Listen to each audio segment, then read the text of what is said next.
Hey guys, how's it going? Today I'm going to be featuring the Lightning, the Tier 7 UK destroyer that you can research in the tech tree. Now, back in the day, the Lightning was considered the best destroyer at Tier 7 along with the Z-23 simply because they were the only two destroyers that had sonar and the capability for them to push in and contest capture points because they had smoke and sonar was one of the strongest things that you could do, and it really had the biggest carry potential in winning games, especially in games that have objectives like domination you see here. But since those days are long gone with new ships, especially destroyers with longer range sonar, better guns, better torpedoes, even some with smoke and radar instead of sonar, the Lightning has definitely been power crept. However, that doesn't mean that this ship is bad. It is still a very strong destroyer, especially with the addition of the Warhammer commander, Guardsmet Smart. That commander makes the Lightning very good. I only recently got him in the latest update when they brought back the Warhammer content, and he's unfortunately not leveled up yet. In this game, I don't actually remember who I was using, but it was one of the basic commanders. Anyway, going on to the gameplay, I pushed into the cap at the beginning. However, I did decide to disengage because I didn't really have a whole lot of support from my team because they are basically just hiding behind that island. And looking at the team from before, there is a division of a destroyer and a battleship, and there's also an enemy conqueror. So knowing that if I got spotted and the conqueror had shot at me and hit me, it would have definitely hurt. I do end up pushing back in when I am able to mitigate the engagements that will be happening with me, and I'm able to spot the Akizuki. Being bow in, the Conqueror does miss a lot of his shots and really only incapacitates my engine with some splash damage. Seeing that the Akizuki is smoking up, I decide to push back into the cap and see if I can keep him on my sonar. And while pushing back in, I actually spot a second destroyer, which is this Udachi. So I know there are two destroyers for me to deal with, and since I still have pretty decent amount of time on my sonar left, I can easily push in, spot them through the smoke, and then shoot them without being shot at. The Akizuki gets spotted by my sonar. He does eventually leave my sonar since he was sailing away, and I also slowed down to smoke up to make sure I didn't get spotted by any of the other ships within my firing range. This Udachi does start pushing back in and also gets caught by my sonar, and now all I really need to do is just try my best to kill him off as quickly as possible. Unfortunately, the Lightning's sonar isn't the longest range, which is why I did always prefer the Z-23 over the Lightning, mainly because the sonar range was much further, and being able to smoke up and farm and trying to really kill off destroyers with the Z-23 was easier for me. The enemy Flandre is trying to push up the flank, so I am trying my best to stay in a position where I would be able to stop him if he just kept continuously pushing.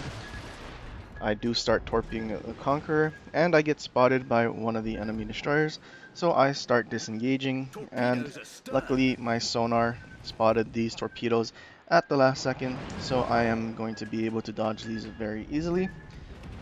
Sadly, my friendly battleship has pushed in and is just getting absolutely wrecked, and he does end up dying to the Conqueror.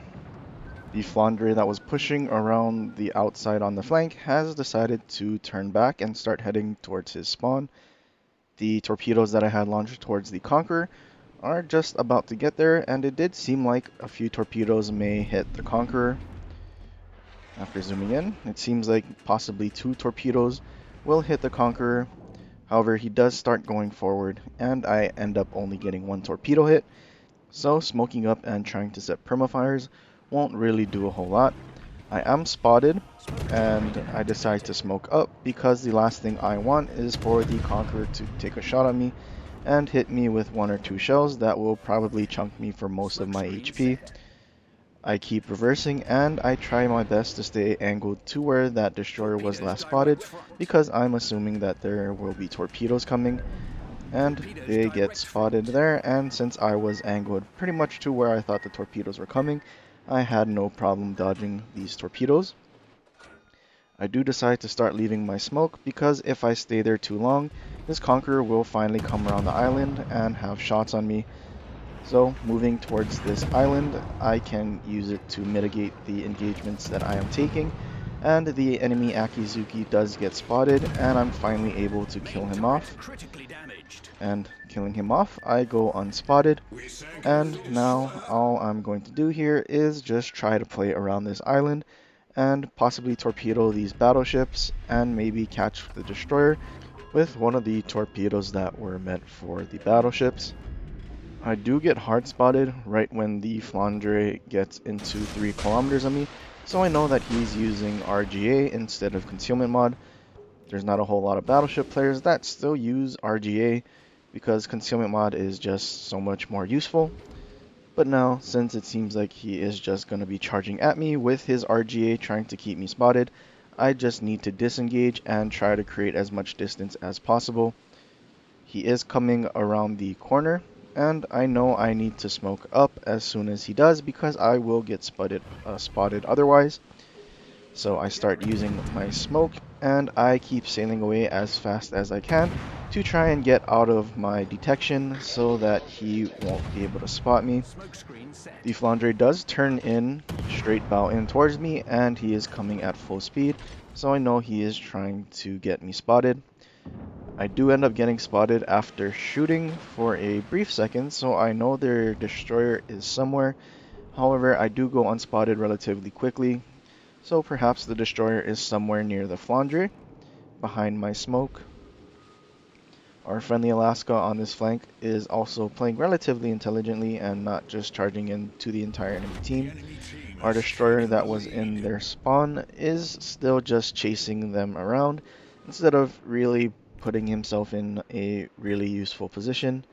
The entire time he's been chasing the Conqueror and these 2 battleships on this flank, he could have been possibly capturing Bravo and supporting the other flank, but he's basically just been chasing these ships and not really landing any torpedoes or doing a whole lot of damage.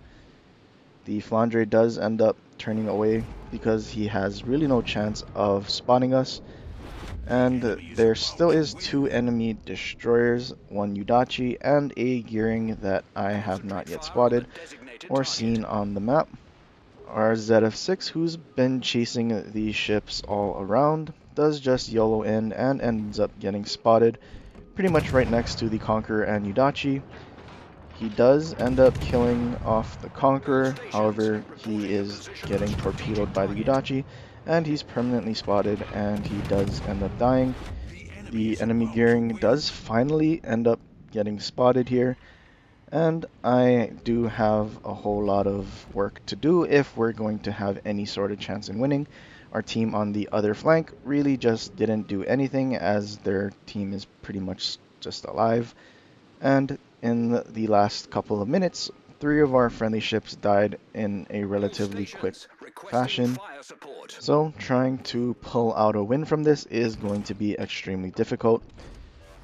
The Flandre is sailing away, and the Udachi is in a division with him, and he was in a division with the Akizuki. There is a full health gearing here on this flank, and seeing that I only have about half of my HP, this is not going to be an exactly easy fight to take with the gearing and Udachi with Flandre support.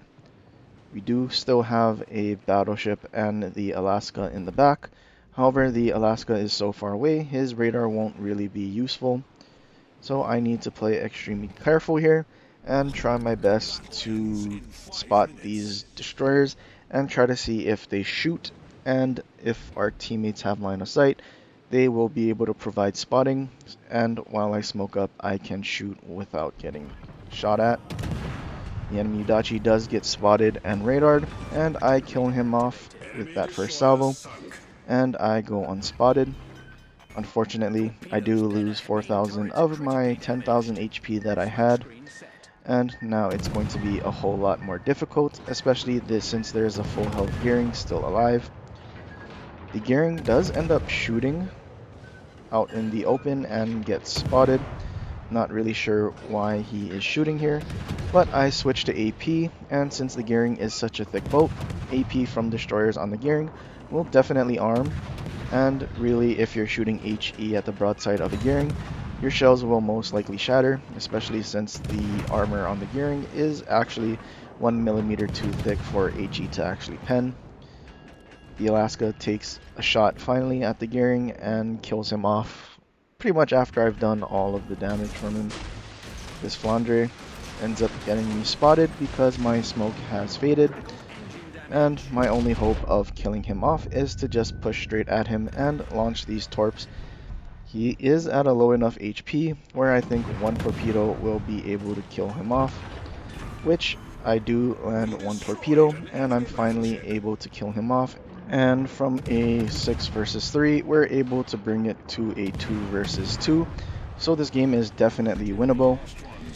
Unfortunately, as I smoke up to try and start farming this Georgia, helping them kill him off, the Alaska does die, and there are 2 battleships that are remaining. I'm just hoping that this Georgia possibly just takes random pot shots at me in my smoke, thinking that he saw that I was low HP and he might be able to kill me off. I am able to keep blind firing and I'm able to set a fire on him, but my smoke is starting to fade and I don't want to get spotted, so I just start sailing away. He does take a pot shot and he misses completely, so I know I have about 20 more seconds before he gets loaded, so now I am just going to try my best to kill him off. And now it's a 1 versus 1 with 2 minutes remaining and them being up by more than 500 points. The only real way I can win this game is by killing off the last enemy ship, which was spotted in Bravo and heading to the south side of Alpha from what it seemed. I do end up spotting the Yamato and he is on such low HP, I just need to land a couple of torpedoes. Seeing that he is turning out, I'm expecting that he is going to try and run away on the right side of the island there. So I launch the torpedo short in hopes of being able to land 1 torpedo, maybe 2, which is enough to kill him off. However, this Yamato makes a full 180 and he actually ends up going back into the B cap, which is really unfortunate. The spot that I thought he was going to go, he went the entirely opposite direction, and my torpedoes will unfortunately miss.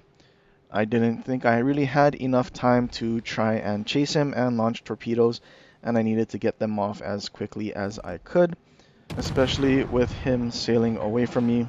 Trying to launch torpedoes later might have proven to be difficult, especially because he would be leaving the torpedo range. Now my only hope is to try and kill him off with my main guns, so all I can really do is just try my best to try and start fires and get pens in his superstructure, but it doesn't seem like that is going to happen here.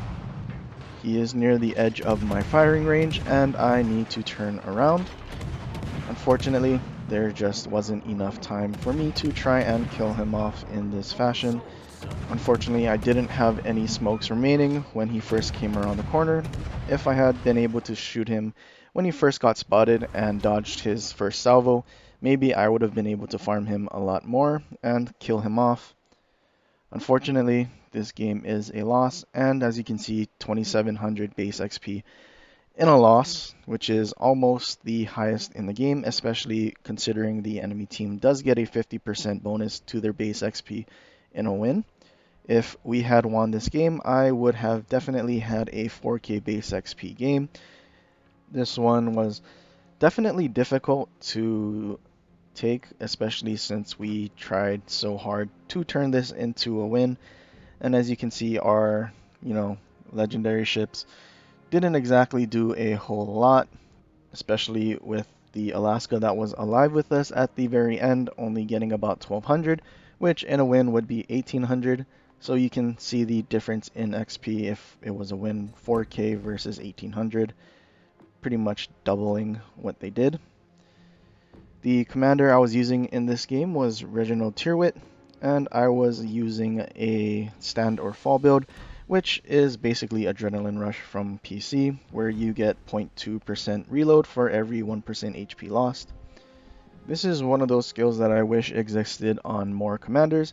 As of right now, it only exists for the British, the French, and it also exists on some Russian commanders, specifically for destroyers. And also the Pan-European Universal Commander also has stand or fall. It was really unfortunate that this game ended the way it did, especially since bringing it back to a win, we were so close. But that's about it for this video, guys. I hope you guys enjoyed. Do leave a like and subscribe for more. Leave a comment down below for any ships you want to see in the future. But until next time, aloha.